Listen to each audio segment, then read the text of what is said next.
I was born in Sarasota. It was a pretty normal childhood. I had one brother, baby brother, and three stepsisters, half-sisters, and I've lived here my whole life. I was born in Beaufort, South Carolina. Was a military brat. That they would call a military brat because your dad was in the Marine Corps or service. Moved to Hawaii. Grew up there. Dad finally retired from the military, and we moved here to Sarasota, Florida, where my mom was from.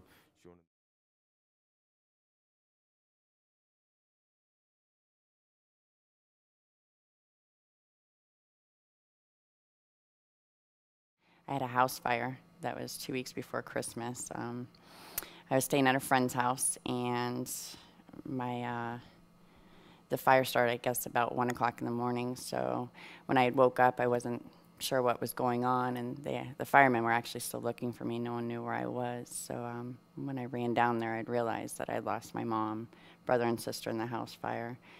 And from there, I was bounced around, living from house to house, and it was pretty tough. It was pretty tough. I didn't know how to deal with it. The family that I did have, my grandma, my uncle, they were real emotional, so I kind of felt like I needed to be strong. I really just didn't know how to cope with that in any way.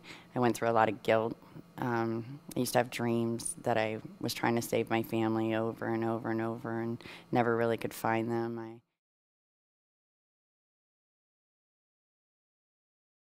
First time I used I was probably 11 years old, and I drank a little bit of alcohol and smoked a little bit of weed. I graduated when I was about 15 years old. Started snorting cocaine a little bit. Went on a binge for about 6 months. Started breaking into people's stuff. Got caught doing that stuff. Then went to juvenile detention center.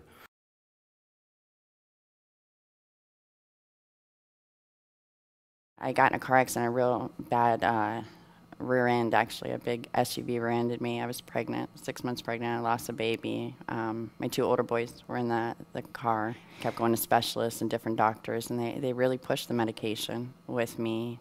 It took me about a year to realize I was addicted to it. So on top of all the emotional things going on in my life, I hid it behind addiction, and there was really no control over it. I just, no matter what, got addicted to it. And then when I had realized I was addicted to it, actually, I came to Harvest and came into the program.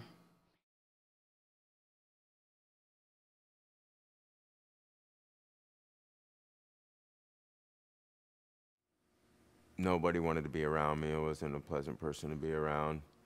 Kept going in and out of jail. I mean, I'd go to jail, do a couple months, or even more than that, and I'd get right out and go right back in within less than 30 days. And seeing that cycle over and over again, I knew I needed some kind of help. That's when I sought out to get help.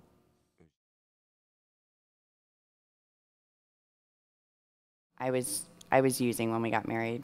Pat was clean. And then about a year after marriage, he relapsed also. And we went full-blown, worse than I could ever imagine, worse than before. And we moved into a house right across the street from the Harvest. And we were using, we didn't even care that they lived right across the street. And Pastor Tucker and Jim Ruches came over and prayed for us. And I was so ate up. I was just like, go away. And they prayed. And I remember crying and crying. And within 9 days, both of us were in jail.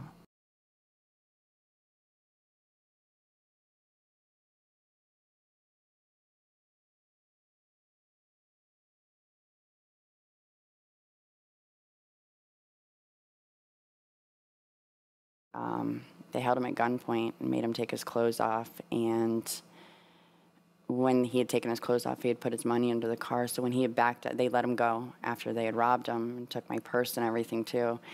He was backing out of the driveway and he had yelled, "You didn't get my money." And they shot up the car and he got shot 4 times in the chest.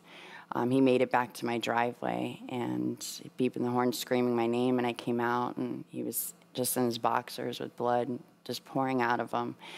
So I got in the car and drove him to the hospital, and there was a huge bullet hole in the windshield. I made it to the hospital. My mind was like, I don't have a license. There's cops there. So I freaked out, and I left. And then the drug dealers had stole my phone, so I knew that I was going to be sick, and my mind was just racing. I'm like, I got to get on my phone. So I went to Walmart, sold a phone charger, and I got arrested. And that's how, I ended up going to jail.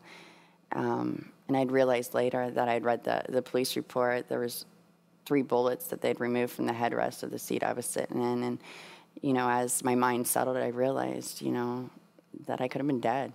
I could have died from that. I didn't realize the insanity of the things I was doing. I didn't care. I didn't care who I hurt. I come on my knees.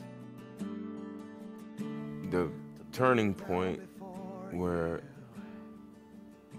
in the experience that I had with God was that, he just let me know that I felt him letting me know that I was more than even what my parents ever told me. Even though I grew up in a pretty good good home, I was even more than that. I was worth more than what I thought I was.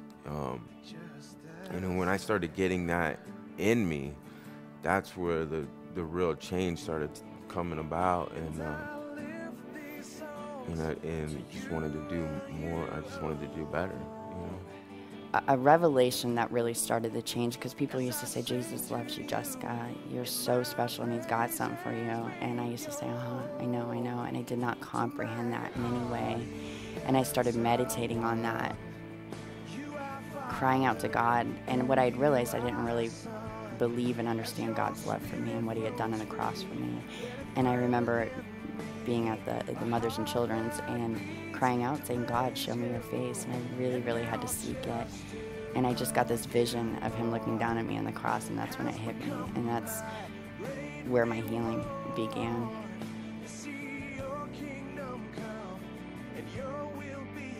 And in the midst of our addiction, we had lost our son, Peyton Barnes, to DCF, Department of Children and Families. And through our recovery, we fought back and went to court and did everything they asked us to do, with the support with the church, and we were able to gain custody of him back. God's been restoring that relationship with our boys. We have 3 children back in our life. We have 3 more that we're believing that God's going to restore that relationship with us. I can't believe it, really, to be honest. I was always worried that he wasn't going to, call me dad or call her mom, but that relationship has just been completely restored, and it's like none of this stuff ever even happened, even though I know it happened. Our addictions and stuff happened, but it seems like it didn't happen.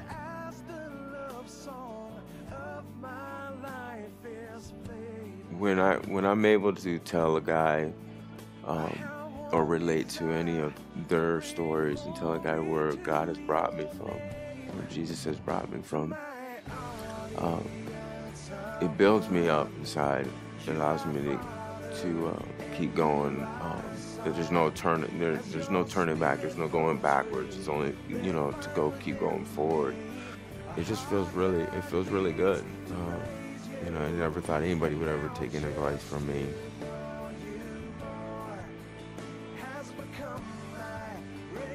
Being a part of their lives is amazing. I never thought that I'd be able to be in this position and be on this side of it. When I began here, I was court-ordered to do parenting classes to get my son back, and now I'm teaching the parenting class. As I'm serving God, God's, paving my way and taking care of my family, and it's a blessing. It's a blessing to be a part of everything that's going on here. It's family.